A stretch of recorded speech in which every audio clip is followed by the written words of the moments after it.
আমজাদ আলীর চোখ টলমল করছে। হাজার হলেও তিনিও একজন বাবা। বাবা মা সন্তানকে তাদের সবটা উজাড় করে দিয়ে ভালোবাসেন, স্নেহ মমতা দিয়ে বড় করেন। তাই সন্তানের থেকে পাওয়া সামান্য আঘাতও তাদের প্রচুর কষ্ট দেয়। অন্তরা তার সবচেয়ে প্রিয় মেয়ে ছিল, আর সেই মেয়েটাকে নিষেধ করার পরেও তার অবাধ্য হয়ে তাকে কষ্ট দিয়ে বাড়ি ছেড়ে পালিয়ে গিয়েছিল। এই কষ্টটাই তিনি সহ্য করতে পারেননি। তার রাগে জেদে এমন একটা অবস্থাতেও ফিরিয়ে দিয়েছিলেন তিনি অন্তরাকে।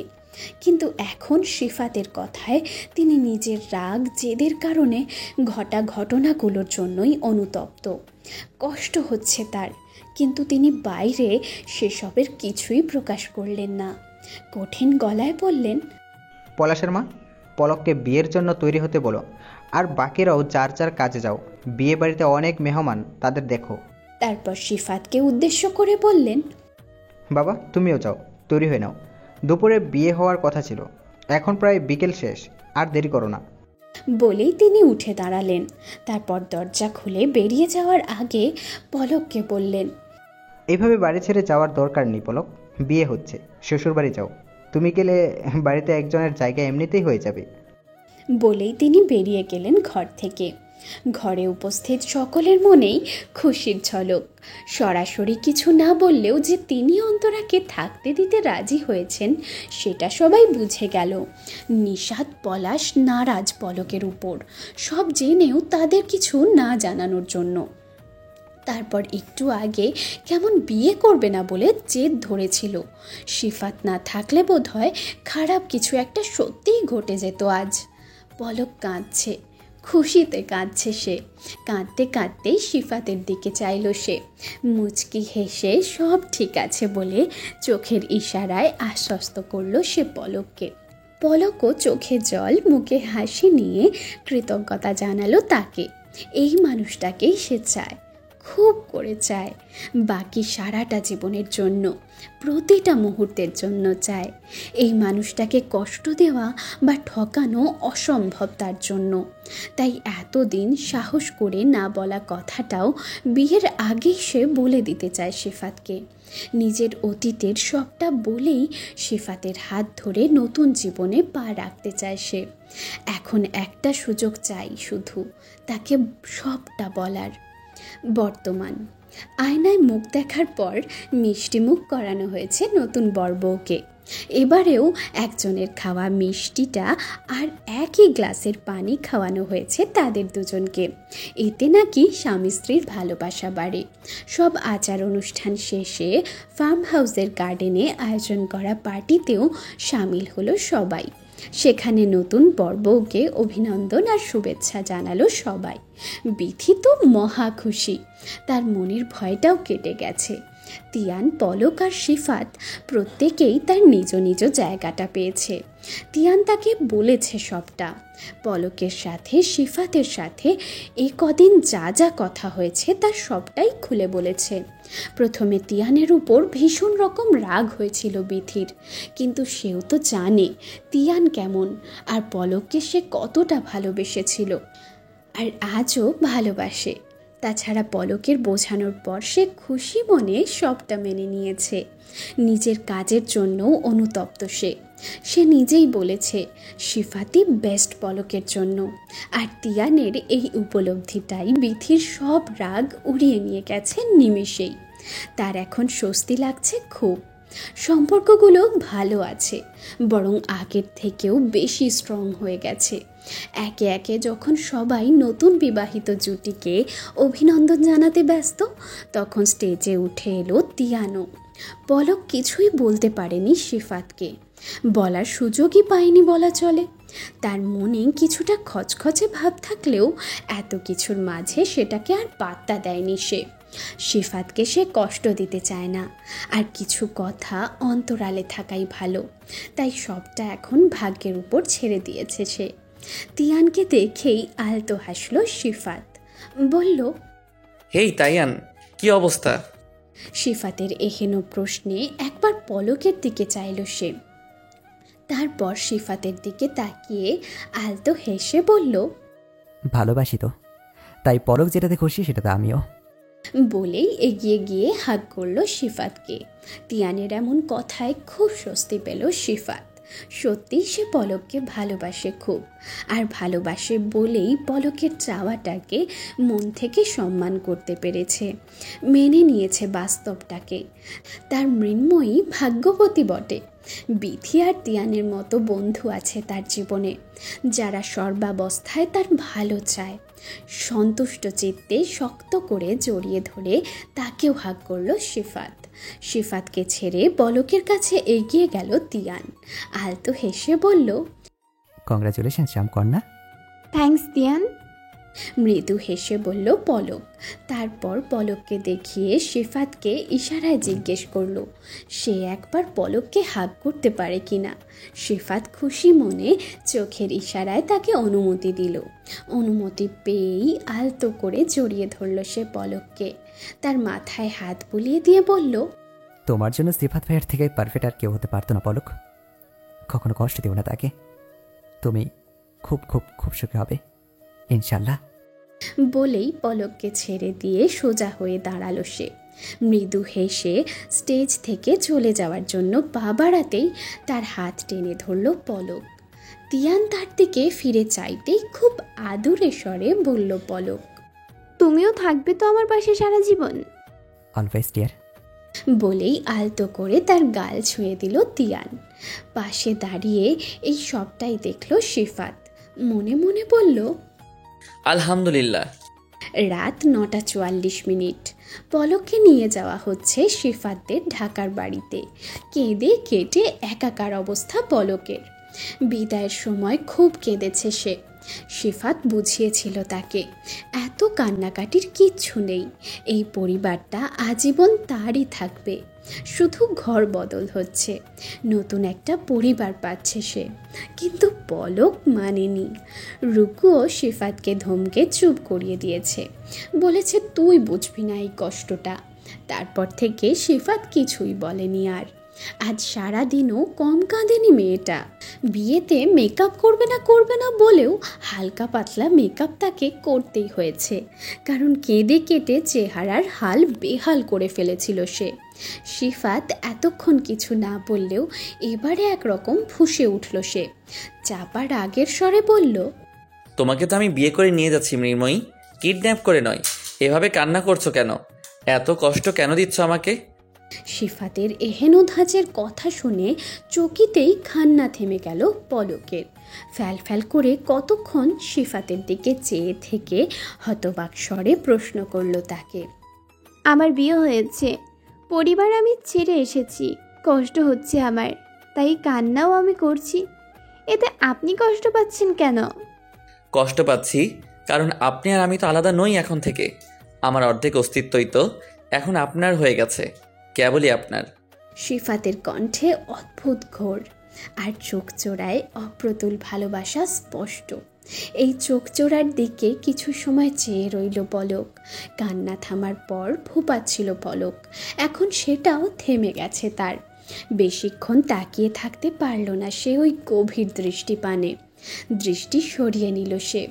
বাইরের দিকে তাকিয়ে মুচকি হাসল কেবল আপন মনেই। আলম ম্যানশনে সুবিশাল গেট পেরিয়ে ঢুকলো সিফাত আর পলকের বিয়ের গাড়িটা। রাত এখন 11:20। বেশ রাত হয়ে গেছে আস্তে আস্তে। বিয়ে ঠিক হওয়ার পর কখনো আসা হয়নি পলকের এ বাড়িতে। বিয়ের কার্ড দিতে বরপক্ষকে দাওয়াত করার সময় আমজাদ আলী, পলাশ, নিশাত, পলকের চাচা এসেছিলেন এই বাড়িতে। নিশাত তাকে বলেছিল সিফাতদের বাড়িটা বিশাল। রাতের অন্ধকারে বাইরের লন খুব একটা দেখা না গেলেও ঝলমলে আলোকসজ্জায় সজ্জিত বাড়িটা দেখে এর আয়তন বেশ আন্দাজ করা যাচ্ছে। পলক খুব একটা না বুঝলেও দেখলো যতটা দেখা যায়। বাসার সদর দরজায় এসে গাড়ি থামার পর সিফাত নিজে পলকের হাত ধরে নামিয়েছে গাড়ি থেকে। নামানোর সময় বলেছে, আপনার একান্ত আপন নিরে আপনাকে স্বাগতম মৃন্ময়ী। খুব ধুমধাম করে বরণ করা হয়েছে পলককে।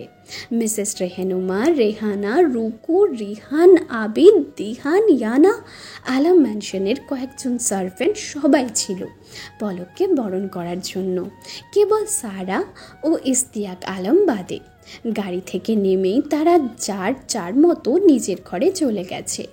বেশ রাত হয়ে যাওয়ায় বরণ শেষে টুকটাক আচার অনুষ্ঠান পালন করতে করতেই রাত 12:30 বেজে গেছে।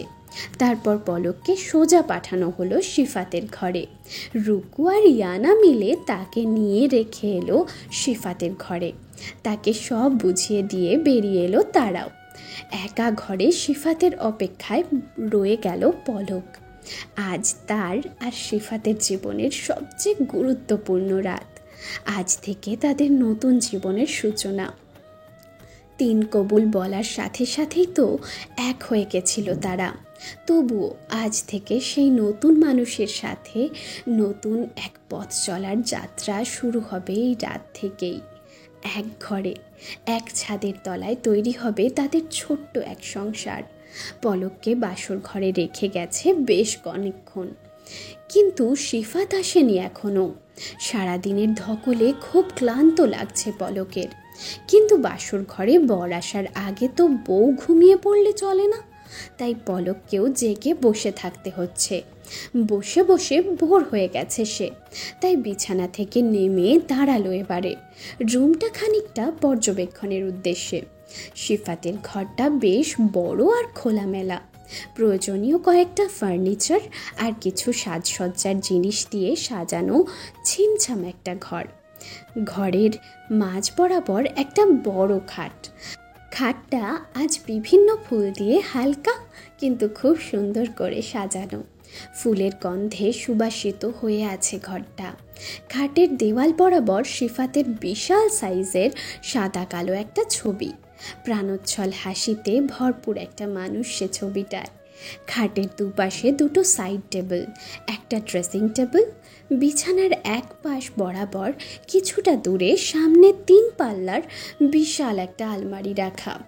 বিছানার দেওয়ালের পেছনে একটা ব্যালকনি। দক্ষিণ দিকে একটা খোলা জানালা। হুড়মুড়িয়ে বসন্তের বিভোরী বাতাস আসছে সেদিক দিয়ে। পলকের ক্লান্তি অনেকটাই উবে গেল এই ফুরফুরে বাতাসের ছোঁয়ায়। কোণার দিকটায় ওয়াশরুম। আলমারির থেকে কিছুটা দূরে একটা সেন্ট্রাল টেবিল আর 2টো সোফা। একটা বুকশেলফ আছে ঘরের এক কোণার দেওয়াল জুড়ে। বেশ গোছানো একটা ঘর। পলকের খুব ভালো লাগলো ঘরটা। ঘর পর্যবেক্ষণ শেষে আবার খাটের এক কোণায় গিয়ে বসলো পলক। সাইড টেবিলের উপর থেকে তুলে নিল শিফাতের ফ্রেম করা ছবিটা। এই ছবিটা সে আগেও দেখেছিল, যখন ট্রেনিংয়ে যাওয়ার আগের রাতে ভিডিও কল দিয়েছিল। সেদিন দূর থেকে খুব একটা স্পষ্টভাবে দেখা যায়নি, তাই আজ হাতে নিয়ে খুঁটিয়ে খুঁটিয়ে দেখল পলক সেটা। ছবিটায় শিফাতকে আরও বেশি ইয়াং লাগছে। পাইলটের ইউনিফর্মে খুব বেশি সুদর্শন লাগছে তাকে। মাথায় ক্যাপ, চোখে সানগ্লাস, মুখে তার ভুবন ভুলানো হাসিখানা। এক হাতে ক্যাপ্টেনের কোট ঝোলানো আর অন্য হাতে ট্রাভেল ব্যাগ নিয়ে দাঁড়িয়ে আছে প্লেনের সামনে। ছবিটা হাত বুলিয়ে দিয়ে মৃদু হাসলো পলক। এই মানুষটাই আজ থেকে তার একান্ত আপন একজন, তার অস্তিত্বের অংশীদার, তার নতুন পরিচয় এই মানুষটা। আচ্ছা, আজ থেকে তার নাম কি হবে? মিসেস হাজিয়া মেহরিন নাকি মিসেস? আজ সে মিস থেকে মিসেস হয়ে গেছে। এটা ভাবতেই খানিক লাজুক হাসলো সে। ভীষণ রকম মিষ্টি দেখালো পলককে এই মুহূর্তটায়।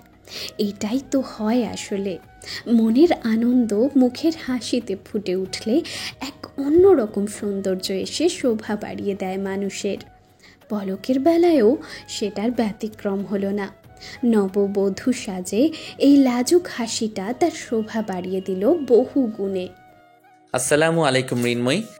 নতুন জীবনের ভাবনায় বিভোর পলক খেয়াল করেনি কখন শিফাত ঘরে এসে দাঁড়িয়েছে। তার গলার স্বরে বিছানায় বসা থেকে ঝট করে উঠে দাঁড়ালো সে। ঘোমটাটা এতক্ষণ তোলা ছিল, সে উঠে দাঁড়াতেই সেটাও নেমে এসে ঢেকে দিল পলকের পদ্ম পাতার জলের মতো টলটলে মুখখানি। সোজা হয়ে দাঁড়াতেই শান্ত স্বরে সিফাতের সালামের জবাব দিল সে। ওয়ালাইকুম আসসালাম। হাতে তার তখনও ওই ছবির ফ্রেমটা। ওটাকে সে সাইড টেবিলের উপর রাখতে রাখতেই সিফাত বলল, এটা আমার প্রথম ফ্লাইট, সাকসেসফুলি ল্যান্ড করার পর মালয়েশিয়াতে তোলা। ওহ আচ্ছা। হ্যাঁ।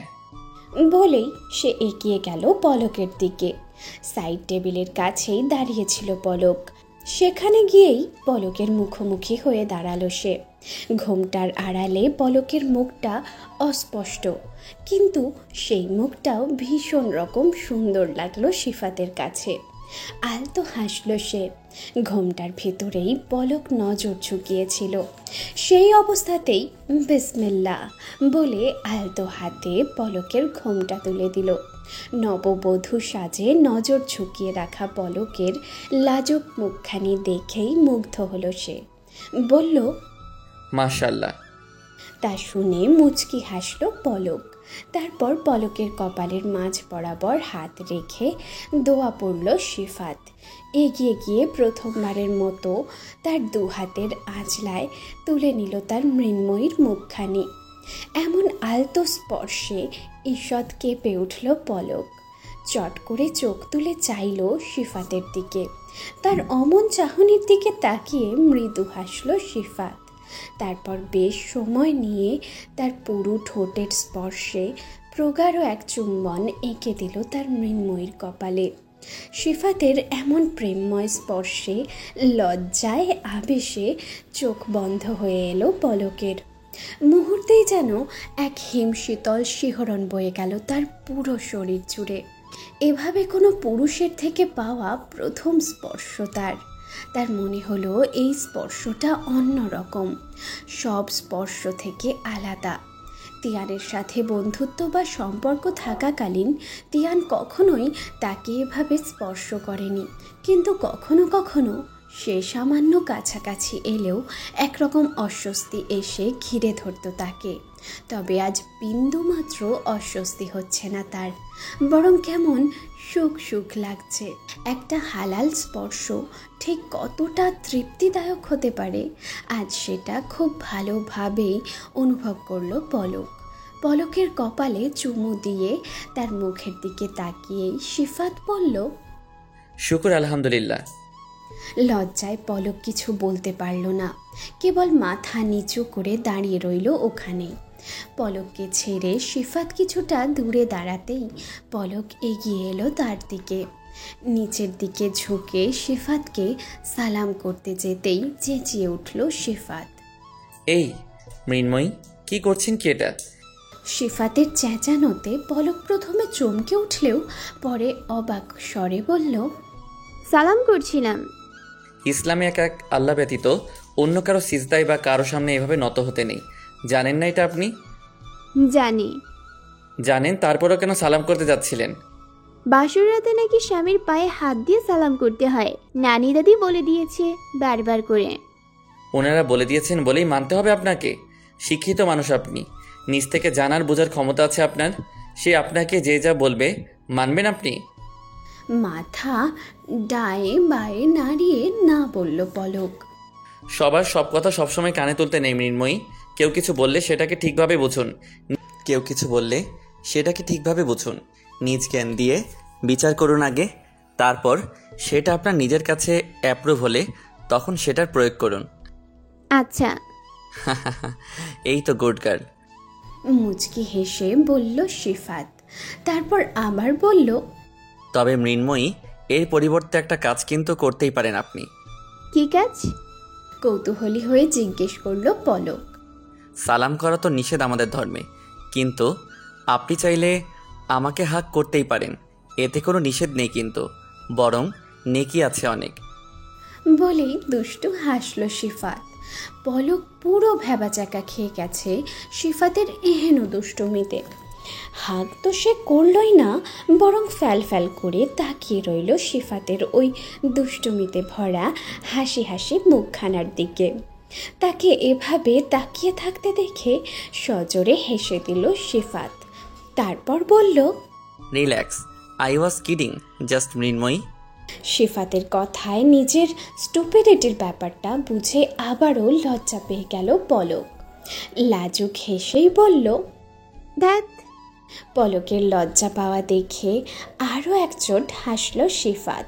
তারপর হাসি থামিয়ে বলল, আচ্ছা, এক কাজ করুন তো, এখন ফটাফট খুলে ফেলুন এসব। কি খুলবো? অবাক হয়ে প্রশ্ন করল পলক। এই যে এসব গয়নাগাটি আর বিয়ের শাড়িটা, এসব খুলে। এইসব খুলবো কেন? আতঙ্কিত স্বরে জিজ্ঞেস করল পলক। পলকের এহেন প্রতিক্রিয়া দেখে অবাক হলো সিফাত। হতবাক সুরে বলল, আজ আমাদের বাসরাত মৃন্ময়ী, আর বাসরাতের মেইন কাজটাই তো এখনো বাকি। মেইন কাজ? ভয়ার্থক স্বরে প্রশ্ন করল পলক। হ্যাঁ, কেন আপনি জানেন না? কেউ কিছু বলেনি আপনাকে? পলক ঠিক কি বলবে বুঝে উঠতে পারছে না। তাকে তো বলা হয়েছে, কিন্তু সিফাতের সামনে কিভাবে কি বলবে সে? ভয়ে আতঙ্কে গুলিয়ে যাচ্ছে সব তার। তাই একবার ডায়ে বায়ে মাথা নাড়িয়ে না বোঝালো, আবার মাথা উপর নিচে ঝাঁকিয়ে হ্যাঁ বোঝালো। কিন্তু সে যে আসলে কি বুঝিয়েছে সেটা সিফাত বুঝল না। কিঞ্চিত বিরক্ত হলো সে। এমনিতেই অনেকটা রাত হয়ে গেছে, তার ওপর পলকের কোনো হেলদোল নেই। সারা দিন কম তো ধকল যায়নি তার উপর। তাই সিফাত চাইছে বাসর রাতের কাজটা শেষ করে তাড়াতাড়ি তাকে ঘুমাতে দিতে, কিন্তু পলক কিছুই করছে না। তাই বিরক্তির স্বরেই সে বলল, ও হো মৃন্ময়ী, কি করছেন আপনি? আপনাকে তো আমি বলেইছিলাম সব শিখে পড়ে বিয়ের জন্য প্রস্তুত হতে, পরে আর কোনো সময় সুযোগ দিব না আমি আপনাকে অ্যাডজাস্ট করার। তার জন্যই তো এতদিন সময় দিয়েছি আপনাকে, আর এখন আপনি বলছেন আপনি জানেন না কিছুই। আচ্ছা, সমস্যা নেই, আমি দেখিয়ে বুঝিয়ে দেব সবটা। এখন তাড়াতাড়ি করুন প্লিজ। পলক ভয় পাচ্ছে, যদিও সে জানে এসব স্বাভাবিক বিষয় স্বামী স্ত্রীর সম্পর্কে, কিন্তু তবুও সে ভয় পাচ্ছে। আর সিফাতও যে আজই এসবের কথা বলবে পলক ভাবেনি সেটা। সিফাতকে তার অমন মানসিকতার মনে হয়নি কখনো, কিন্তু সেও তো বলছে এসবের জন্য। যদিও বিন্দি দাদি বলেছিল তাকে এসবের কথা, কিন্তু সে ভেবেছিল সিফাত অন্যরকম, তাই তখন পাত্তা দেয়নি সেসব কথায়। কিন্তু এখন তার বারবার শুধু মনে হচ্ছে বিন্দি দাদির বলা কথাগুলোই। সকালে যখন একের পর এক মানুষ এসে এটা ওটা বলছিল ওকে, বিয়ে নিয়ে দিয়েছিল নানান পরামর্শ, তাদের মধ্যে একজন ছিল বিন্তি দাদিও। পলকের চাচাতো দাদি হন তিনি। যৌবনকালে যেমন রূপবতী ছিলেন, তেমনি ছিলেন চটপটে। বয়স 70-এর কাছাকাছি এসে তার রূপে কিছুটা ভাটা পড়লেও তেজ কমেনি এক চুলও। স্বামী গত হয়েছেন বছর 10 আগেই, কিন্তু তিনি এখনও টিকে আছেন নিজের তেজে। চঞ্চল স্বভাবের এই মহিলার কথার তোপে পড়ে সবারই প্রায় নাজেহাল অবস্থা হয় সব সময়।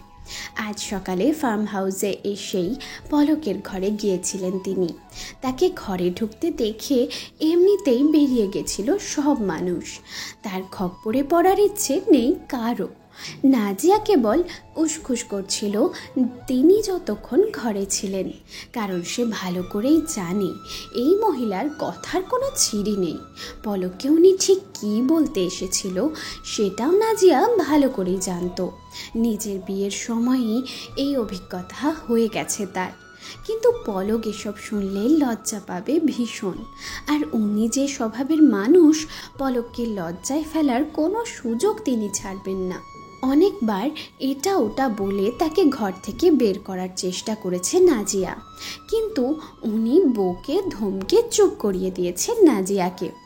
তাই শেষ রক্ষাও হয়নি, নিজের কাজ তিনি করেই ছেড়েছেন। পলককে নিজের কাছে বসিয়ে এটা ওটা জ্ঞান দেওয়ার এক পর্যায়ে তিনি বললেন, আজ থেকে তোমার নয়া জীবন শুরু হইব, স্বামী সংসার হইব। খুব মন দিয়ে সংসার করবা, স্বামীর সব আদেশ নির্দেশ মাইন্না চলবা, স্বামীর নারাজ করবা না কখনো। যত কষ্ট হোক তাদের সুখ খুশি রাখবা, সব সময় মনে রাখবা স্বামীরে খুশি রাখতে পারলে তুমিও সুখী হইবা, সুখী সংসার করবা। আর আজ তো একখান খাস রাত, পক্ষুম একটু একটু কষ্ট হইব, তবে সহ্য কইরা লইও। মনে রাখবা আজ যদি স্বামীরে খুশি করার পাইরো, তাহলে সারা জীবনের নামে তারে নিজের আসলের লগে বাইন্দে রাখবার পাইবা। আমিও তো তোমার দাদা জানরে ওই কইরাই বশ করেছিলাম, আমার রূপের পাগল আসির মানুষটা বলে কিটকিটে হেসে উঠলেন তিনি। তারপর কিছুটা চতুরতার স্বরে বললেন, পুরুষ মানুষের ওই একখান কামজুরি, আর তোমারও তো সব হের লজ্ঞায় বরাদ্দ করছে আল্লাহ। আর আজ পক্ষমবার একটু কষ্ট হইব তো সইয়া লইও, পরে আর কষ্ট লাগবো না, কিন্তু স্বামী যেন নারাজ না হয়। তিনি কথাগুলো বলছেন আর পলকের মাথায় শরীরে হাত বুলিয়ে দিচ্ছেন। নাজিয়া উসখুস করছে কোনো মতে দাদিকে ঘর থেকে বের করে নেওয়ার জন্য। সে বেশ বুঝতে পারছে পলক দাদির কথার অর্থ কিছুই ধরতে পারেনি, কিন্তু একবার যদি দাদি খুলে বলা শুরু করে তাহলে খুব লজ্জা পাবে পলক। তাই শেষ চেষ্টা হিসেবে দাদিকে নিয়ে চলে যাওয়ার কথা বলতেই যাচ্ছিল, কিন্তু তার আশঙ্কাকে সত্যি করে দিয়ে অবাক স্বরে প্রশ্ন করল পলক, কি সহ্য করব? পলকের এহেন প্রশ্নে বিন্তি দাদিও বেশ অবাক হলেন। হতবাক স্বরে প্রশ্ন করলেন, বুঝছো না তুই? পলক সুন্দর ডায়ে বায়ে মাথা নাড়িয়ে না বলল। পলকের এহেন সরলতা দেখে যেন বেশ মজা পেলেন বিন্তি দাদি। তার চোখে মুখে ফুটে উঠল দুষ্টু হাসি। সেই হাসি হাসি মুখে পলকের বাহুতে চাপড় দিয়ে বললেন, কি কয় সেরি, সমত্তা মাইয়া মানুষ হইছ, বিয়া আইজ তোমার, তাও বুঝো না কিছু? পলক আবারও না করলো মাথা নাড়িয়ে। তা দেখে দাদি পলককে কানে কানে কিছু বলার ইশারা করতেই এগিয়ে এলো পলক। তারপর বিন্তি দাদি পলকের কানে কানে কিছু বললেন, যা শুনে মুহূর্তেই পলকের চোখ বড় বড় হয়ে গেল, লজ্জায় লাল হয়ে গেল তার কানগুলো। নাজিয়া খিজে চোখ বন্ধ করে ফেলল। বিন্তি দাদির হাত থেকে শেষ রক্ষা হলো না পলকের। এই মহিলাকে নাজিয়ার মোটেও পছন্দ হয় না। আড়ালে সবাই তাকে কটকটি বুড়ি বলে ডাকে। নাজিয়াও আজ মনে মনে তার 14 গোষ্ঠী উদ্ধার করে ছাড়ল। আর বিন্তি দাদি তার পান খাওয়া লাল লাল দাঁত কেলিয়ে হাসলেন। সেই মুহূর্তে তাকে বাংলা মুভির হাড়ে বজ্জাত কোনো ভিলেনের থেকে কম মনে হলো না নাজিয়ার কাছে। এবারেও পলকের হেলদোল না দেখে বেশ বিরক্ত হলো সিফাত। তাই তাকে তাড়া দিয়ে বলল, এমন স্ট্যাচু হয়ে কেন দাঁড়িয়ে আছেন মৃন্ময়ী? যেটা বললাম করুন, ওসব শেষ করে তারপর আবার ঘুমাতেও তো হবে। সারাদিন বড্ড ধকল গেছে আজ, আপনাকে দেখেও তো ক্লান্ত লাগছে বেশ। রাতও শেষ হয়ে আসছে প্রায়, পরে কখন কি করব বলুন তো? কাল আবার ভোরবেলায় উঠতে হবে, কত কাজ কাল দিনভর। সিফাতের কথায় ভাবনার জগৎ থেকে বেরিয়ে এলো পলক। মনে মনে ভাবলো একটাবার বলে দেখবে সে সিফাতকে আজকে এসব না করার জন্য। বড্ড ক্লান্ত লাগছে তার, কিঞ্চিত ভয়ও লাগছে কেন জানি। যা করার কাল করবে না হয়, আজকের রাতটা সময় চাইলে নিশ্চয়ই না করবে না সিফাত তাকে। যেমনি ভাবা তেমনি কাজ করলো পলক। মিনতির সুরে সিফাতকে বলল, একটা কথা বলবো আপনাকে। জি বলুন। একটা ফাঁকা ঢোক গিলল পলক। তারপর বলল, আজ না আমি প্রস্তুত নই, প্লিজ যা করার কাল করবেন। আমি তো আর চলে যাচ্ছি না। এসব কি কথা মৃন্ময়ী? এর জন্য প্রস্তুতির কি আছে? আর বাসরাতের কাজটা বাসরাতে না করে অন্যদিন করব কি জন্য? যা করার আজকেই করব। আর এত ভারী ভারী শাড়ি গহনা নিয়ে আপনি বা কিভাবে কি করবেন? সেই জন্যই বলছি, আপনি খুলুন এসব। তাকে তাড়া দিয়ে বলল সিফাত। পলকের মন খারাপ হয়ে গেল সিফাতের এহেন ব্যবহারে। এমন কিছু মোটেও আশা করেনি সে। হুট করেই কান্না পেয়ে গেল তার, কিন্তু সে কান্না চেপে রাখার চেষ্টা করছে। সিফাতের সামনে কিছুতেই কাঁদবে না আজ সে। তাছাড়া সিফাতের অধিকার এটা, একদিন না একদিন এটা তাকে দিতেই হবে। তাহলে আজ কেন নয়? এইসব ভাবতে ভাবতেই হাতের চুড়ি খোলার জন্য হাত লাগালো তাতে। সেই মুহূর্তেই সিফাত তাকে জিজ্ঞেস করলো, আচ্ছা, এশার নামাজটা কি পড়া হয়েছিল আপনার? হ্যাঁ। চমকে প্রশ্ন করলো পলক। বলছি যে এশার নামাজটা পড়তে পেরেছিলেন আপনি? না। ও, আমারও পড়া হয়নি। বলেই ঘড়ি দেখলো সিফাত। রাত 1:49 বাজে। তারপর বলল, তাহলে এক কাজ করি, চলুন ঈশার নামাজটা আগে পড়ে নিই দুজনেই, তারপর না হয় বাসর রাতের নফল নামাজটাও পড়ে ফেলবো।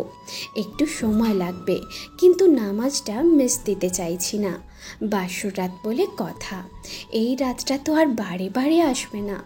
আর আপনাকে পাওয়ার পর আল্লাহর শুকরিয়া না করলে কিছুটা বেইমানি হয়ে যাবে এটা, তাই না বলুন? মিষ্টি হেসে বলল সিফাত। তারপর আবার বলল, যান, এসব খুলে অন্য ড্রেস পরে নিন। আলমারিতে বা পাশের কাবার্ডে আপনার জন্য সালোয়ার কামিজ রাখা আছে কিছু, ওখান থেকেই পরে নিন একটা। আমার সালোয়ার কামিজ আপনি কোথায় পেলেন? অবাক কণ্ঠে প্রশ্ন করল পলক। আমি কিনেছিলাম বিয়ের শপিং করার সময়। বিয়েতে সব শাড়ি কেনা হয়েছিল আপনার জন্য, কিন্তু আমার মনে হলো সারাক্ষণ শাড়ি পরার থেকে সালোয়ার কামিজ পরাটা বেশি ভালো। আর আপনিও তো তাই পরতেন বিয়ের আগে, তাই নিশাদকে সাথে নিয়ে আপনার মাপ মতোই কিছু ড্রেস কিনে রেখেছিলাম আমি। আপাকে বলেছিলাম বিয়ের তত্ত্বে এগুলো দিয়ে দেওয়ার জন্য, কিন্তু আপা দিল না, বলল এগুলো এ ঘরেই রাখতে, আপনি এলেই দিয়ে দেওয়া যাবে। তাই আলমারিতে আপনার জন্য রাখা অংশটাই গুছিয়ে রেখেছি ওগুলো। পলক কি বলবে বুঝতে পারল না। কেবল এই ভেবেই অবাক হলো যে এই মানুষটা তাকে নিয়ে ঠিক কতটা ভাবে, কতটা কেয়ার করে তার। খুব একটা শাড়ি পরার অভ্যেস পলকের নেই, শাড়ি নিয়ে ঘুমাতেও পারে না সে। বিয়ের পর কিভাবে সেটা ম্যানেজ করবে ভেবেই বেশ চিন্তায় ছিল সে, কিন্তু এখন বেশ স্বস্তি লাগছে। এই মানুষটা সত্যিই অন্যরকম। যাই হোক, আপনি এগুলো খুলতে থাকুন, আমি ততক্ষণে অজুটা করে আসি, কেমন? জি। পলকের সম্মতি পেয়ে আলমারি থেকে জামা কাপড় নিয়ে ওয়াশরুমে চলে গেল সিফাত। সিফাত যেতেই ধপ করে বিছানায় গিয়ে বসে পড়ল পলক। নিজের চুল নিজেরই ছিঁড়তে ইচ্ছে করছে এখন তার, কিন্তু এই পিন করা খোপায় সেটা সম্ভব হচ্ছে না এই মুহূর্তে। তাই নিজ হাতে নিজের কপাল চাপড়ে বলল, এই জন্যই তোর কোনোদিন কিছু হবে না রে সাজি। প্রতিবার একই ভুল করিস তুই। একটু আগেই মানুষটা বলল সবার সব কথা কানে তুলতে নেই, না বুঝে কিছু ভেবেও নিতে না। নিশাদ তো বললেই ভাবনার চাকা তোর এক সুতা বেশিই টানে, যার জন্য সব ভুলভাল ভেবে প্যাচ লাগায় ফেলিস তুই। মানুষটা মেন কাজ দিয়া কাজ বলতে কি বোঝাইছিল, আর তুই কি বুঝলি? তুই তো জানতি যে বাসর রাতে নফল নামাজ পড়তে হয়, তারপরেও বিনতি দাদির কথায় তোর আগে মনে হইল যাচ্ছে, তাই তুই একটা। বলেই নিজের উপর নিজেই রাগ ছাড়ল সে। আর এসব বলতে বলতেই জোরে জোরে টেনে হাতের চুড়ি খুলছিল সে। ফলে একটা চুড়ি টান দিতে গিয়ে বেশ জোরেই ব্যথা লাগলো তার হাতে। আহ বলে আর্তনাদ করে উঠল সে। মৃন্ময়ী, তাড়াতাড়ি করতে বলেছিলাম, জাস্ট তাড়াহুড়ো করতে তো বলিনি। এভাবে জোর করে কিছু করতে গেলে কখনোই ভালোভাবে হয় না সেটা, তাই সজ্ঞানে বুঝে শুনে সময় নিয়ে করতে হয় যা করার। বলেই হন্তদন্ত হয়ে ছুটে এলো সিফাত। হাতের তোয়ালেটা সেন্টার টেবিলের উপর রেখে দ্রুত পায়ে এগিয়ে গেল পলকের দিকে। নিচে হাঁটু গেড়ে বসে পলকের হাতটা তুলে নিল নিজের হাতে। আলতো হাতে চুড়ি খুলতে খুলতে বলল, বলতে বলতেই দু হাতের চুড়িগুলো খুলে দিল সিফাত। পলক মন্ত্রমুগ্ধের মতো শুনল সিফাতের কথাগুলো। চুড়ি খোলা শেষে তার হাতের পিঠে আলতো করে চুমু দিতেই হাত মুঠো করে ফেলল পলক। সিফাতকে ভালোভাবে খেয়াল করতেই দেখল যে তার চুলগুলো ভিজা, ফোঁটা ফোঁটা জলে মুখটাও ভিজে আছে কিছুটা। বোঝাই যাচ্ছে গোসল করেছে সে। সাদা পাঞ্জাবি পায়জামা পরেছে সে। বড্ড নিষ্পাপ লাগছে তাকে দেখতে। সিফাতকে এভাবে দেখে আবারও মন খারাপ হয়ে গেল পলকের। আজ সে আবারও ভুল বুঝেছিল সিফাতকে, তাই নিজের কাজে খুব লজ্জিত সে। তার বিপরীতে সিফাতের এমন আদর যত্ন আরও লজ্জিত করে তুলছে তাকে। পলককে লজ্জা পেতে দেখে আলতো হাসল সিফাত। উঠে দাঁড়িয়ে নিজেই এক এক করে সব গয়না খুলতে সাহায্য করলো পলককে। এমনকি খুব যত্ন করে খুলে দিল ওড়না আর আঁচলের পিনগুলো। গয়নাগুলো সব খোলা শেষ হলে পলককে বলল, আপনি যান, ফ্রেশ হয়ে আসুন, আমি এগুলো গুছিয়ে রাখছি। আপনি এলে একসাথে নামাজ পড়ব। পলকও আর কথা বাড়ালো না। আলমারি থেকে কাপড় নিয়ে ওয়াশরুমে গেল ফ্রেশ হতে। বড্ড ক্লান্ত লাগছিল পলকের, তাই সেও হট শাওয়ার নিয়ে নিল। তারপর অজু করে বেরিয়ে এলো ওয়াশরুম থেকে। পলক আসতেই দেখল সিফাত তার ছড়ানো ছিটানো গয়নাগাটিগুলো সুন্দর করে গুছিয়ে রেখেছে। মেঝেতে জায়নামাজও বিছিয়ে রেখেছে সে। সিফাত বোধহয় একটু বেশি গোছালো, তাই তার কথা কাজ সব কিছুই এত সুন্দর। সিফাতের প্রতি আরও একবার মুগ্ধ হলো পলক। রাত 3:27। এশার নামাজ শেষ করে 2 রাকাত নফল নামাজ পড়ল তারা। নিজেদের সুখী বিবাহিত জীবনের জন্য প্রার্থনা করল মন ভরে। নামাজ শেষ করে জায়নামাজগুলো তুলে রাখছিল পলক। তখনই সিফাত বলল, মৃন্ময়ী, এদিকে আসুন তো একটু। সিফাতের ডাক শুনে পেছন ফিরতেই দেখল সিফাত দাঁড়িয়ে আছে ড্রেসিং টেবিলের সামনে। সামনের আয়নায় স্পষ্ট দেখা যাচ্ছে তাকে। আয়নার আদলে অদ্ভুত রকম সুন্দর লাগছে তাকে দেখতে। পলক মুগ্ধ নয়নে দেখল তাকে। মনে মনে বলল, মাশাল্লাহ।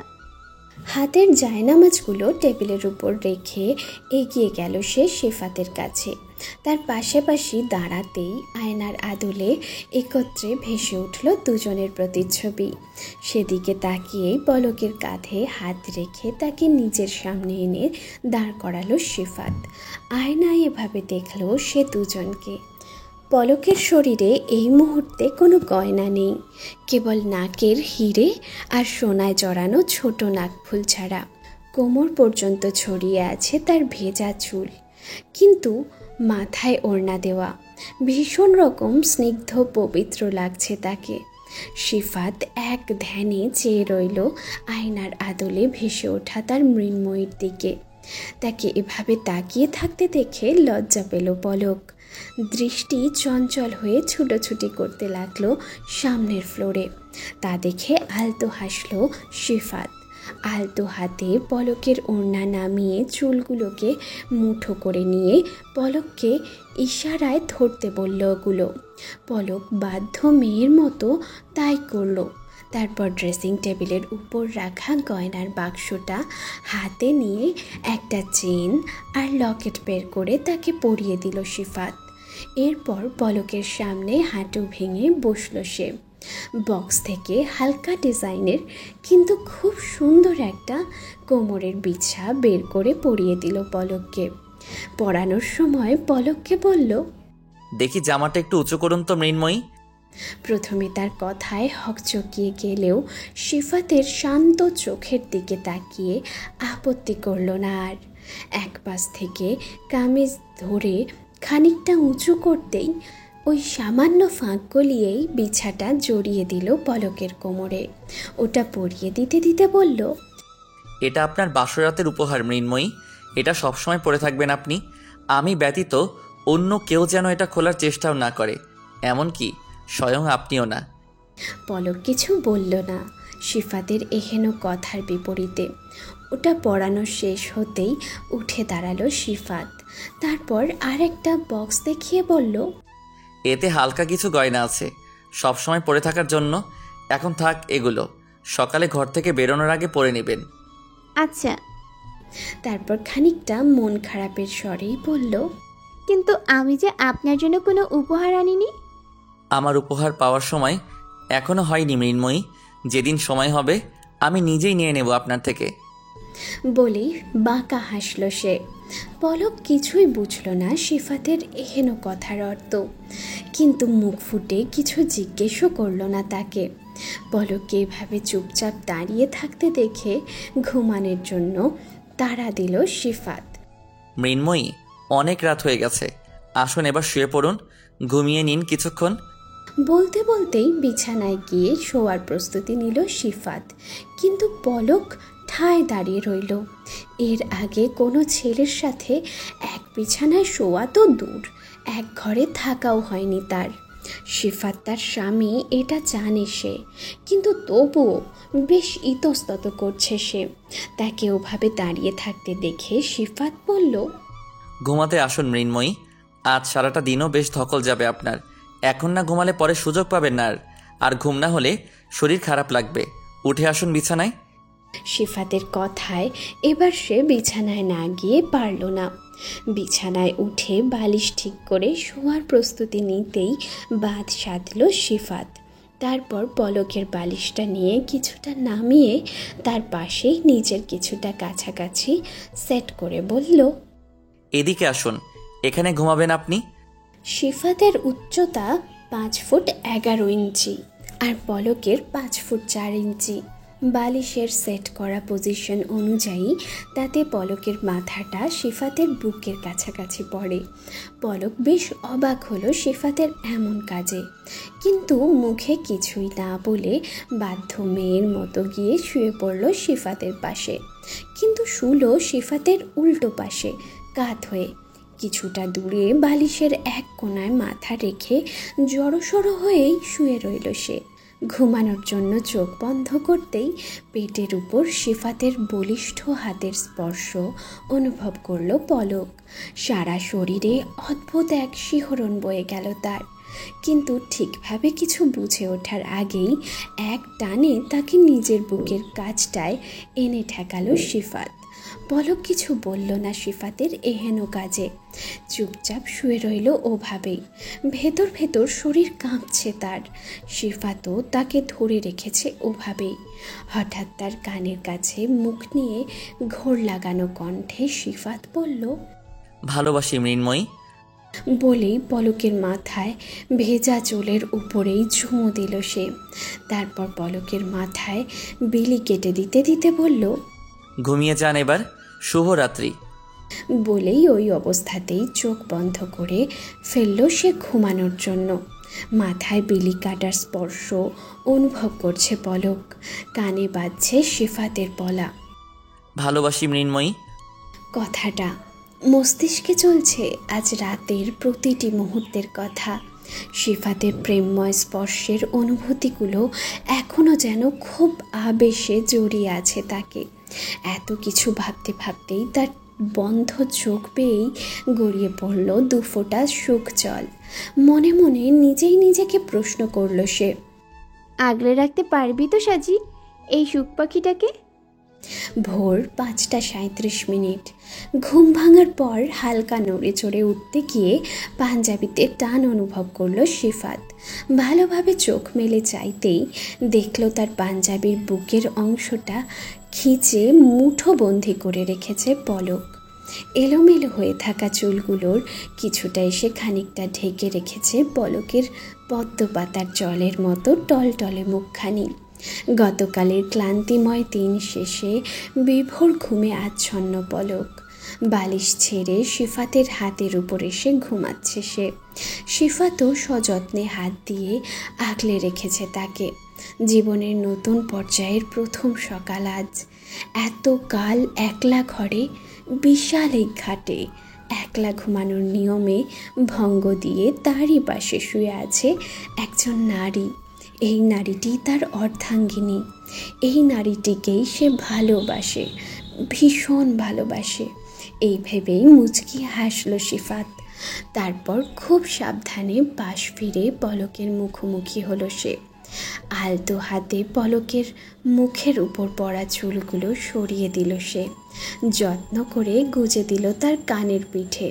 মুখের ওপর চুল সরতেই উন্মুক্ত হয়ে গেল পলকের মুখ আর গলার বেশ খানিকটা অংশ। উন্মুক্ত হলো গলার সেই ছোট্ট গাঢ় তিলটাও। আজ আর নিজেকে বাদ সাধল না সিফাত।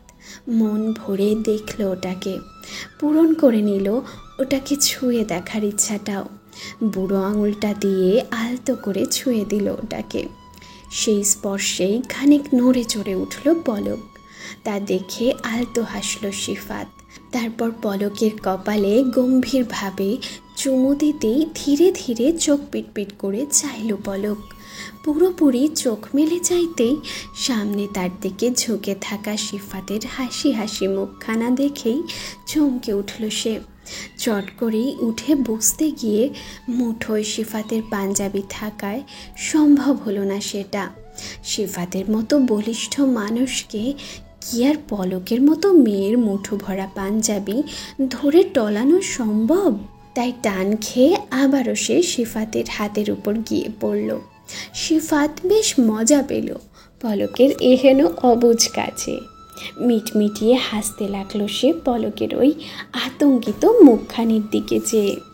আচমকা পেছন দিকে টান খেয়ে পড়ায় ভয়ে চোখ বন্ধ করে ফেলেছিল সে।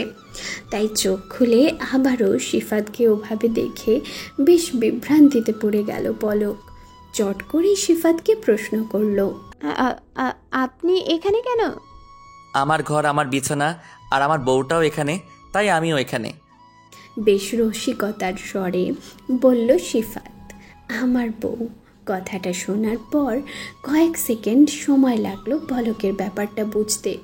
মনে পড়ে গেল গতকাল তার বিয়ে হয়েছে সিফাতের সাথে, তাই এখন সে সিফাতের বেডরুমে সিফাতের সাথেই আছে। ব্যাপারটা মনে পড়তেই অদ্ভুত এক শিহরণ বয়ে গেল পলকের মনে প্রাণে। পলককে এভাবে চুপ থাকতে দেখে সিফাত বলল, ভোর হয়ে গেছে, ফজরের নামাজ পড়বেন না মৃন্ময়ী? হ্যাঁ, পড়বো তো। আলহামদুলিল্লাহ, উঠে পড়ুন তাহলে। আজ তো আর মসজিদে যাওয়া হলো না আমার, তাহলে চলুন একসাথে পড়ে ফেলি নামাজটা। আচ্ছা। বলতেই মিষ্টি হেসে সিফাত টুক করে আরেকটা চুমু খেয়ে নিল পলকের কপালে। পলক পুরো থতমত খেয়ে গেল সিফাতের এহেন কাজে। তা দেখেও সিফাত হাসলো আবারও। তারপর তার পাঞ্জাবি আঁকড়ে ধরে থাকা পলকের হাতটা ধরতেই পলকের খেয়াল হলো সে সিফাতের পাঞ্জাবি আঁকড়ে ধরে আছে। চমকালো সে, লজ্জাও পেল খানিক। ওই অবস্থাতেই সিফাত বলল, যান ফ্রেশ হয়ে আসুন, নামাজের সময় চলে যাচ্ছে। আপনি যাবেন না? যাব। আগে আপনি যান, আমি বিছানাটা গুছিয়ে ফেলি ততক্ষণে। এ বাবা, আপনি কেন গুছাবেন? আমি গুছিয়ে দিচ্ছি।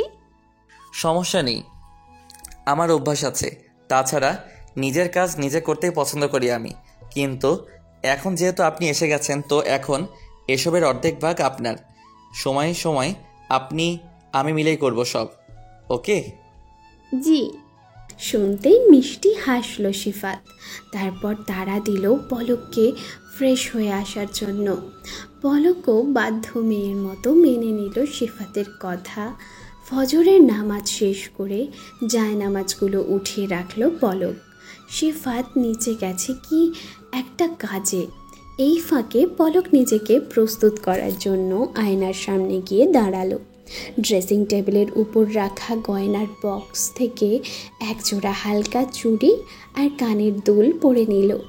গায়ে গত রাতের পরা সালোয়ার কামিজ। নতুন বউ সালোয়ার কামিজ পরে সবার সামনে যাবে, ব্যাপারটা কেমন বেমানান লাগে। তাই ফিরে গিয়ে লাগেজ থেকে একটা গোলাপি শাড়ি বের করে পরে নিল। শাড়ি পরতে গিয়ে পলক খেয়াল করলো তার কোমরের বিছাটা গত রাতে সিফাত নিজ হাতে পরিয়ে দিয়েছিল বলে দেখা হয়নি সেটা। আজ খেয়াল করতেই দেখল রূপার তৈরি বিছা। পলকের মেটের রঙের শরীর ঝলমল করছে একদম। ওটা দেখে মুচকি হাসলো পলক। শাড়ি পরা শেষ হতেই আয়নায় নিজেকে দেখলো একবার। এবারে তার মনে হলো কিছুটা অন্যরকম লাগছে তাকে। হ্যাঁ, এই পলক আর গতকালের পলকের মধ্যে ঢের ফারাক। আজকের এই পলক বিবাহিত, স্বামীর হালাল স্পর্শ মিশে আছে তার কপাল জুড়ে। আজ নিজেকেই নিজের কাছে অদ্ভুত সুন্দর লাগছে পলকের। এই ভেবে মুচকি হাসল সে। এমন সময় দরজায় নক পড়ল। সিফাত ডাকছে তাকে। ঘরের দরজা খুলে দিতেই একটা ট্রে সমেত ঘরে ঢুকলো সিফাত। পলককে আসতে বলে সোজা চলে গেল ব্যালকনিতে। পলকও গেল সিফাতের পিছু পিছু। ব্যালকনিতে গিয়ে দাঁড়াতেই পলক দেখলো সেন্টার টেবিলের উপর ট্রেতে এক মগ ধোঁয়া ওঠা গরম কফি রাখা। রেলিংয়ের কাছ ঘেঁষেই দাঁড়িয়ে আছে সিফাত, দৃষ্টি বাইরের দিকে। মিঠে সোনালি রোদ্দুর এসে ছড়িয়ে আছে ব্যালকনি জুড়ে। মৃন্ময়ী, কফির মগটা নিয়ে এদিকে আসুন। সিফাত ডাকলো। পলকও এগিয়ে গেল কফির মগটা নিয়ে। পলক পাশে গিয়ে দাঁড়াতেই তার হাত ধরে তাকে নিজের সামনে এনে দাঁড় করালো সিফাত। পেছন থেকে তাকে জড়িয়ে ধরতেই চমকালো সে। পলককে খেয়াল করতেই দেখলো শাড়ি পরেছে সে। চট করে তাকে ঘুরিয়ে নিজের মুখোমুখি দাঁড় করালো সিফাত। মুগ্ধ হয়ে দেখলো তাকে। মৃন্ময়ী তার শাড়ি পরেছে, গায়ে হালকা গয়নাগাটি থাকায় সব মিলিয়ে পুরো বউ বউ লাগছে পলককে। অবশ্য সে তো তার বউই, কিন্তু আজ সত্যি তাকে অন্যরকম সুন্দর লাগছে। মুখে কোনো প্রসাধনী নেই, কেবল চোখে লেগে আছে গতকালের বাসি কাজল।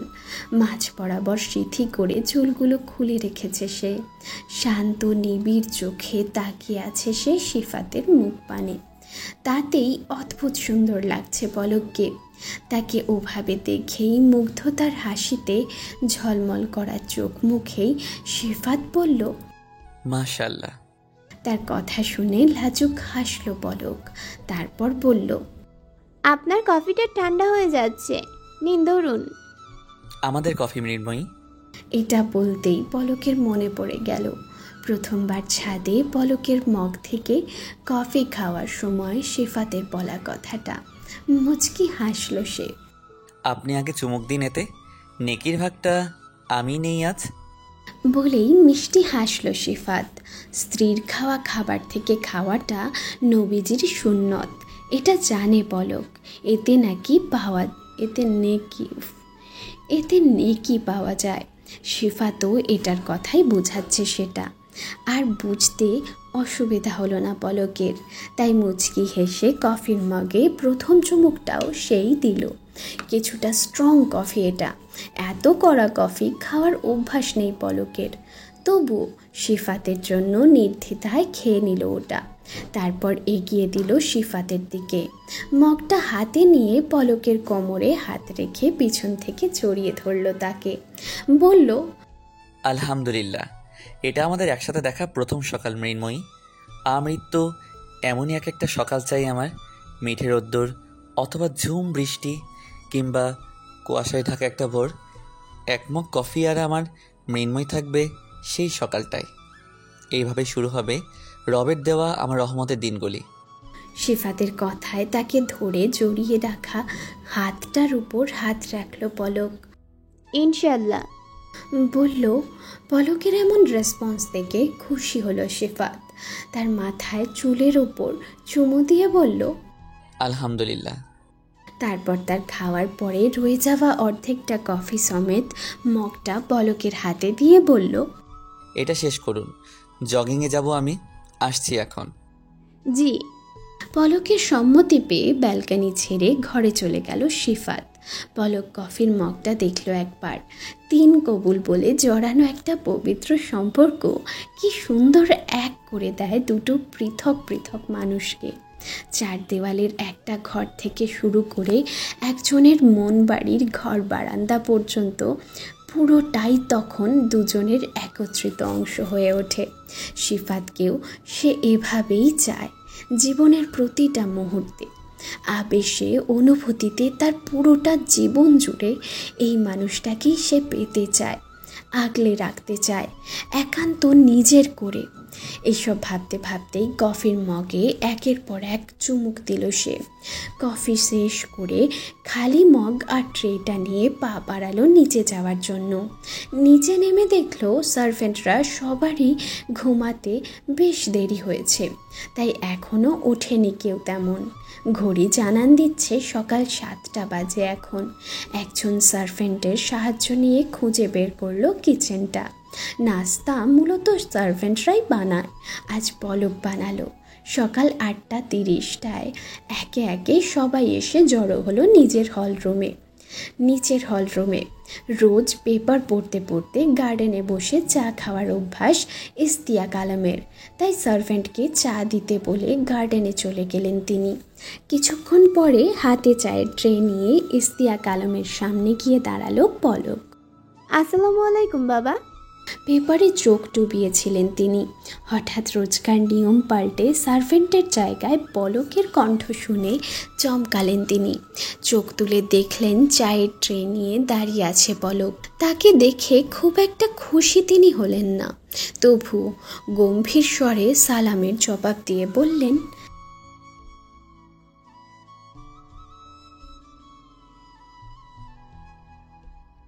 বিয়ের পর প্রথম সাক্ষাতে শ্বশুরের থেকে এমন আচরণ কারো কাম্য নয়। খারাপ লাগলো পলকেরও, তবুও হাসি মুখে তার স্বভাবসুলভ শান্ত কণ্ঠেই বলল, সমস্যা নেই বাবা, নিজের পরিবারের জন্য নিজ হাতে এসব তো করাই যায়, তাই আজ আমি নিয়ে এলাম আপনার চাটা। পলকের মুখে প্রথমবার বাবা ডাক শুনে খুব একটা আমলে না নিলেও এবারে সেটা কেমন যেন লাগলো ইশতিয়াক আলমের। তার উপর তাকে পলক নিজের পরিবারের মানুষ বলছে। একমাত্র ছেলের বউয়ের থেকে এমন আপন ব্যবহারই তো আশা করেছিলেন তিনি, কিন্তু পলককে তিনি পছন্দ করেন না, তাই পলকের এহেন ব্যবহারেও মন গলল না তার। গম্ভীর স্বরে বললেন, জি। বলেই ওখান থেকে চলে গেল পলক। সে যেতেই চায়ের কাপে চুমুক দিয়েই অবাক হলেন তিনি। আর চায়ের স্বাদটা অন্যরকম, বেশ ভালো লাগলো তার। চায়ের কাপে আরাম করে আর একবার চুমুক দিতে দিতে তিনি বললেন, ডাইনিং টেবিলে সবাই একত্রিত হয়েছে। আজ নাস্তা পলক বানিয়েছে শুনে প্রথমে কিছুটা রাগ করেছিলেন মিসেস রেহেনুমা। নতুন বউ কাল রাতে সবে পা রাখলো বাড়িতে, আর আজই ঢুকে গেল রান্নাঘরে। গতকাল কতটা ধকল গেছে মেয়েটার উপর, আর আজ এত খাটাখাটনি করে নাস্তা বানালো এতগুলো মানুষের জন্য। কিন্তু পলক যখন বলল নিজের মানুষদের জন্য কিছু করতে কষ্ট নয় বরং ভালো লাগে, তখন আর রাগ করে থাকতে পারেননি তিনি। প্রথমে এই বিয়ে নিয়ে তারও আপত্তি ছিল, কারণ পরিবার মধ্যবিত্ত হলেও মেয়েটাও শ্যামলা। কিন্তু সিফাতের কথায় ভরসা করে রাজি হয়েছিলেন কেবল। পরবর্তীতে ধীরে ধীরে পলককে জানার পরে তার আচার ব্যবহারে মুগ্ধ হয়েছেন তিনি। ছেলে তার মানুষ চিনেই এমন মেয়েকে ঘরে তুলেছে, নিজের জীবন সঙ্গী করেছে। একমাত্র ছেলের বউ তার পলক। তারপরে এসব কিছুই পলকের হাতে পড়বে, তাই সব কিছু আপন করে নেওয়ার মতো মেয়েই তিনি চেয়েছিলেন। আর পলক যেভাবে সবাইকে নিজের পরিবার বলছে তাতে তিনি বেশ স্বস্তি পেয়েছেন। পলক নাস্তা বানিয়েছে শুনে সবাই খুব এক্সাইটেড ছিল সেটা খাওয়ার জন্য। বিশেষ করে সিফাত, এই প্রথম সে পলকের হাতের রান্না খাবে। পলক প্রথমে সবাইকে সার্ভ করে খাওয়াতে চাইলেও সবার জোরাজুরি তাকেও একসাথেই এক টেবিলে বসে খেতে হলো। কিন্তু ইয়ানা বায়না করলো সে তার মামনির হাতেই খাবে, তাই পলক তাকে নিজের প্লেট থেকেই খাইয়ে দিল, নিজেও খেলো ওটাতেই। রুকু, দিহান, সিফাত খুশি হলো খুব পলকের এহেন কাজে। সবাই খুব মজা করে খেলো পলকের বানানো নাস্তা, প্রশংসাও করলো তার, কেবল সারা বাদে।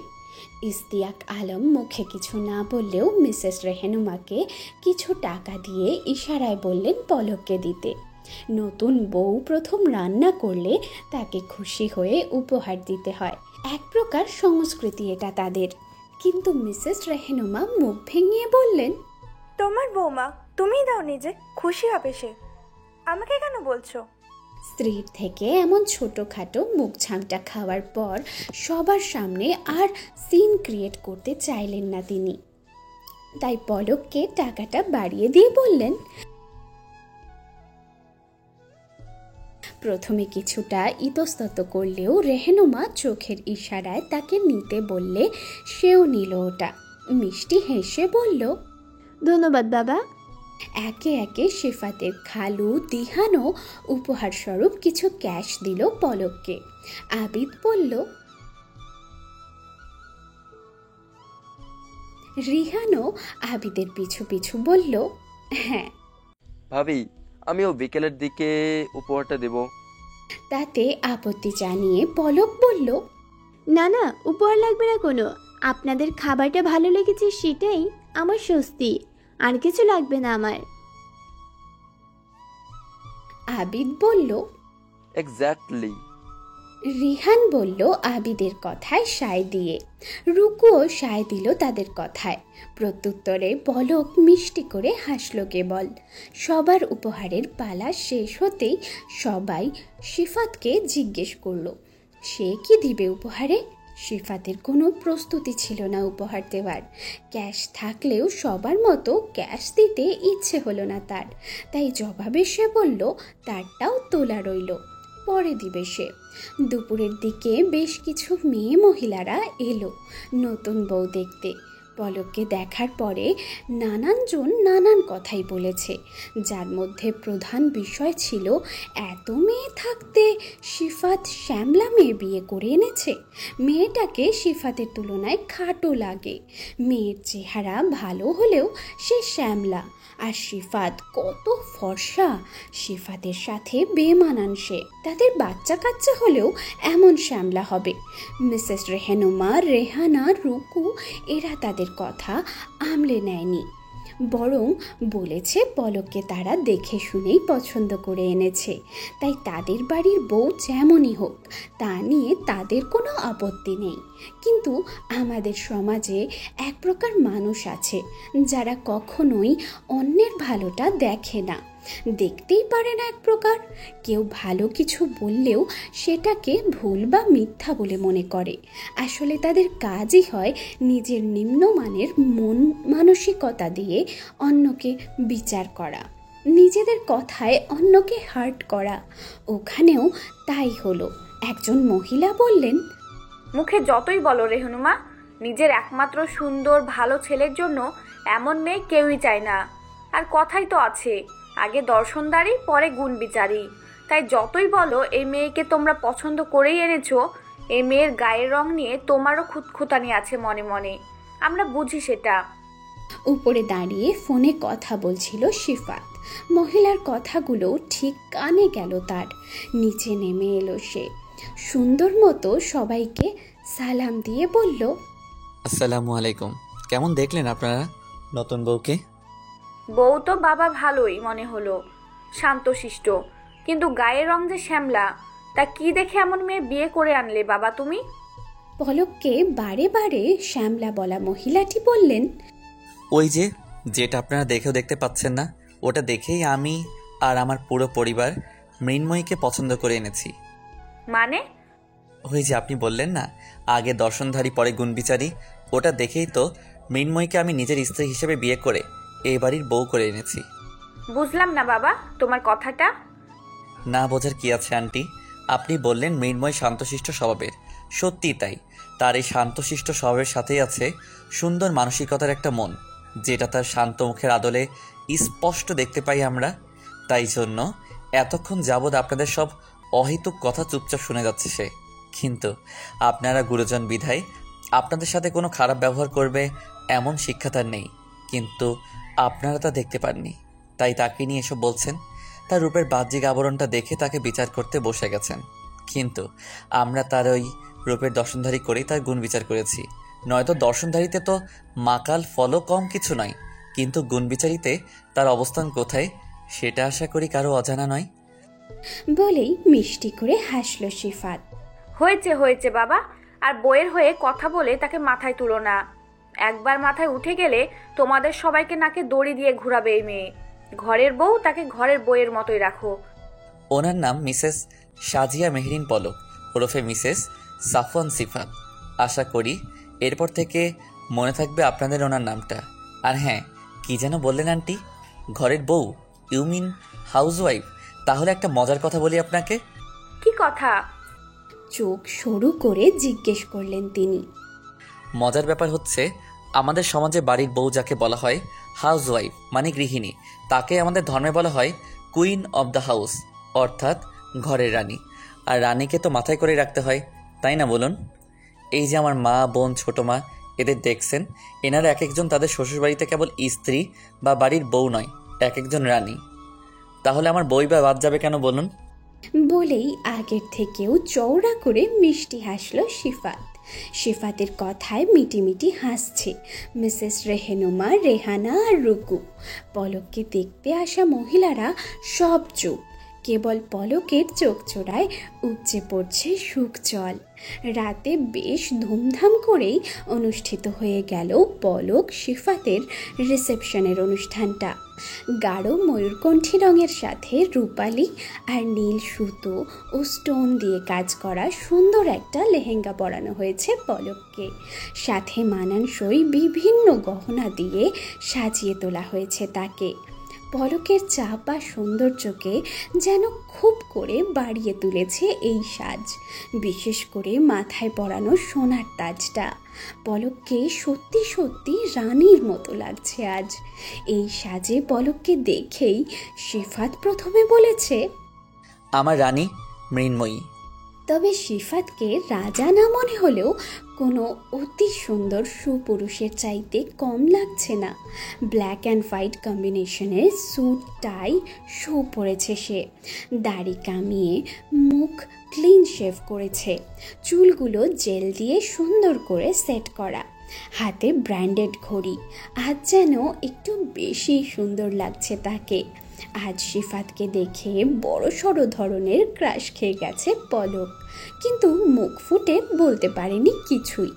তবে তার চোখের লাজুকতায় সিফাত সে কথা ঠিক বুঝে নিয়েছে। রিসেপশনের পার্টিতে পলকের পুরো পরিবার, অনেক আত্মীয় স্বজন এসেছিল, কেবল শাহানাজ বানু, বিনতি দাদি আর অন্তরা ছাড়া।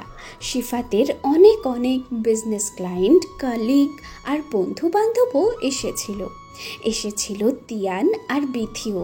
তারা দুই বন্ধু খুব খুশি পলককে এভাবে দেখে। পলক যে সুখী এই বিয়েটায় তা তার চোখ মুখে স্পষ্ট। তিয়ানের দৃষ্টি এড়ালো না সেটা। তার মনেও আর বিন্দুমাত্র কোনো আফসোস নেই পলককে নিজের করে না পাওয়ার। সবাই খুব করে বলেছে ভীষণ মানিয়েছে তাদের এই জুটিটা। দে are made for each other. খুব সুন্দর মতো অনুষ্ঠিত হয়েছে রিসেপশনের পার্টিটা। বউ ভাতের পরে নতুন বউ আর বরকে বউয়ের বাড়িতে ফিরানিতে নেওয়ার নিয়ম, কিন্তু তাদের বেলায় সিদ্ধান্ত নেওয়া হলো তারা পরের দিন দুপুরে যাবে পলকদের বাড়ি। তাই পার্টির শেষে আলম ম্যানশনেই ফিরে এলো তারা। রাতে বিছানায় ঘুমাতে গিয়ে পলক দেখলো বালিশ আবার গতকালের মতোই গুছিয়ে রেখেছে সিফাত। বিছানায় আজ শোয়া হয়ে শুয়েছিল সিফাত, মোবাইলে কিছু একটা করছিল। পলককে দেখতেই মোবাইলটা বেডসাইড টেবিলের উপর রেখে তাকে বলল, আসুন মৃন্ময়ী, বিছানা রেডি, শুয়ে পড়ুন। পলক কিছু না বলে বাধ্য মেয়ের মতো তার জন্য বরাদ্দকৃত জায়গাটায় গিয়ে শুয়ে পড়ল। সাইড টেবিলের ল্যাম্প সুইচ অফ করে শুয়ে পড়ল সিফাতও। আর আজও পুনরাবৃত্তি করলো গতকালের কাজটাই। পলকের পেটে চেপে ধরে তাকে নিজের কাছে টেনে আনলো, আবার সুহাগ মাখা রাগ দেখিয়ে বলল, উফ মৃন্ময়ী, রোজ রোজ কেন টানাটানি করতে হয় আপনাকে? নিজে থেকে জায়গা মতো শুতে পারেন না আপনি? পুরো তাজ্জব বনে গেল এবারে। সিফাতের ভাব এমন যে এটা কোনো নিয়ম যে পলককে রোজ এভাবেই তার কাজ ঘেঁষে শুতে হবে। সেও পাল্টা জবাব দিল আজ, বলল, এটা কোনো নিয়ম নাকি যে আমি জানবো? না, ঠিক নিয়ম নয়, আবার নিয়মও। আচ্ছা, তা কোথাকার নিয়ম শুনি? সিফাত রাজ্যের নিয়ম, বিশেষভাবে আর শুধুমাত্র তার মৃন্ময়ের জন্য। বলেই সকৌতুক হাসল সে। পেটে চেপে ধরেই পলককে আরেকটু কাছে টেনে আনলো তার। পলক চুপ হয়ে গেল। বলার মতো আর কিছুই যে খুঁজে পেল না সে সিফাতের এমন অধিকার বোধের বিপরীতে। কেবল মুচকি হাসল খানিক। পলক তার দিকে পিঠ দিয়ে শুয়ে আছে। সিফাতও ওভাবেই জড়িয়ে ধরে আছে তাকে। একটু পরে মাথায় সিফাতের হাতের স্পর্শ পেল পলক। বিলি কাটতে কাটতেই সিফাত বলল, আজ দুপুরে যেটা ঘটেছে সেটা ভীষণ খারাপ লেগেছে আপনার, তাই না? না, অভ্যাস আছে আমার এসব শোনার। বদ্ধভ্যাস এটা? ভাগ্যের পরিহাস। আপনাকে আজ একটা কথা বলি মৃন্ময়ী, আজ থেকে আমৃত্যু এটা মেনে চলবেন আপনি। জি বলুন। আপনি ত্রিভুবনের সবচেয়ে দক্ষ আর সুন্দর কারিগরের হাতে তৈরি। উনি আপনাকে যেভাবে তৈরি করেছেন তেমনভাবেই নিখুঁত গড়ন আপনার। কিন্তু এই গড়ন তখনই পুরোপুরি নিখুঁত হবে যখন আপনি নিজের সুন্দর স্বভাব, চরিত্র আর অভ্যাস দ্বারা ওগুলোকে পরিচর্যা করবেন। আমরা মানুষ মৃন্ময়ী, আমাদের মাঝে ভালো খারাপ দুটোরই বাস। কেউ ভালো তো কেউ ভালো নয়। তাই আপনার রূপ রং নিয়ে কে কি নেগেটিভ কমেন্ট করলো সেটা একদম কানে তুলবেন না আপনি। মন অবধি যাওয়া তো অনেক পরের কথা। আমি চাই আমার মৃন্ময়ী যেমন এই ঘর, এই সংসারের রানী, তেমনি নিজের ক্ষেত্রেও সত্যিকারের রানীর মতোই তেজস্বী, ধৈর্যবতী, উদার, মমতাময়ী আর শক্ত মনোবলের হোক।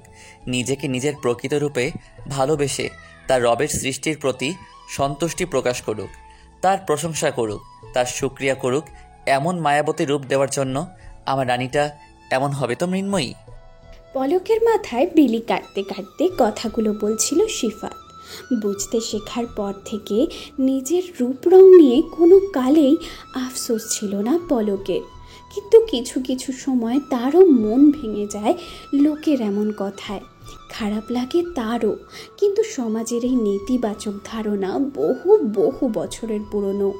কতজনকে চুপ করাবে সে? তাই সহ্য করে নেয় এসব। তবে সিফাতের কথা শেষ। তার প্রশ্নের জবাব না দিয়ে তার দিকে ফিরল পলক। তার মুখের দিকে তাকিয়ে ঘোর লাগা কণ্ঠে পাল্টা প্রশ্ন করল, আপনি এত ভালো কেন? কারণ আমি আমার রবকে ভালোবাসি, আর আমার জন্য বরাদ্দ করা তার দ্বিতীয় সেরা রহমত মৃন্ময়ীকেও।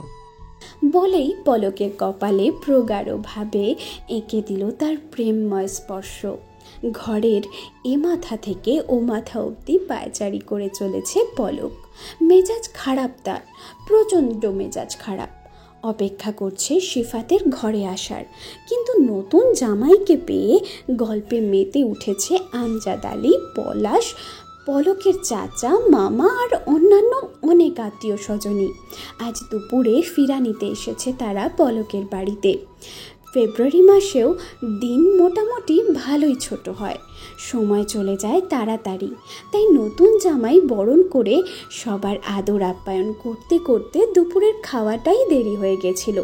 আর সেই সন্ধ্যা পর থেকে একে একে মানুষ আসছে নতুন জামাই দেখতে, তার সাথে কথা বলতে। আর সিফাতও নিরলস আর বিরামহীনভাবে তাদের সাথে পরিচিত হচ্ছে, গল্প করছে। আর পাড়া প্রতিবেশীদের বিদায়ের পর বাসার মানুষজন ঘিরে ধরেছে সিফাতকে। সবাই নতুন জামাইয়ের প্রশংসায় পঞ্চমুখ। পলকের এত ভালো ভাগ্য নিয়েও অনেকেই অনেক কথাই বলছে। আবার অনেক অনেক ধরনের বিবৃতিকর প্রশ্নও করছে তাকে, যার উত্তর পলক দিতে পারেনি, যার কারণ অনেকটা সিফাতও। তাই সে সিফাতের সাথে একটা বোঝাপড়া করবে বলে অপেক্ষা করছে তার।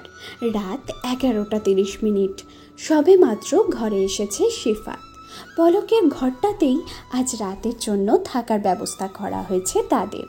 ঘরে ঢুকে পলককে বলল ব্যাগ থেকে তার জামা কাপড় বের করে দিতে, কিন্তু পলক সেটা শুনেও যেন শুনল না। নিজের মতো পায়চারি করে যাচ্ছে সারা ঘরময়।